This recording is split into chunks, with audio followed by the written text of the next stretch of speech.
Kızımı 2015'ten beri HDP ve PKK tarafında dağa kaçırmışlar. HDP basını. Bir de diyorlar ki polisle ve devlet bunlara para veriyor. Halbuki büyük bir itiraftır. Önce diyordu AK Parti. Şu anda diyorlar polisle ve devlet.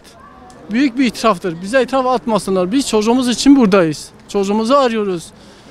HDP ve PKK tarafında çocuğumuzu kaçırmışlar. Çocuğumuzu dağa götürmüşler. Çocuğumuzu köle olarak kullanıyorlar. Kendi çocukları Avrupa'da yaşıyorlar. Şey için keyif ediyorlar. Bizim çocuklar da şu anda dağlarda, taşlarda kuru ekmek bulamıyorlar.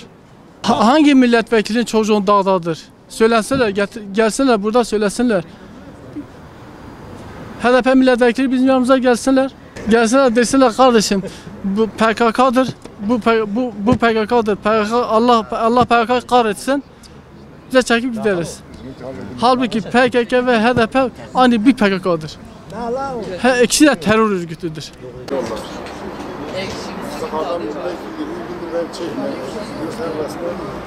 69 gündür buradayız. 69 gün daha bekleriz yani. Sorun değil. 69 sene de geçse bekleyeceğiz çocuklarımız için.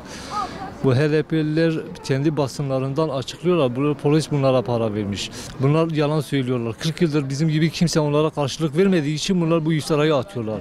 Hem polise hem devlete hem bize iftira atıyorlar bunlar. Biz kendi çocuklarımız için buradayız. Gerçek analar Kürtler buradadır. Onlar Kürt kanun üstünde rant yapıyorlar.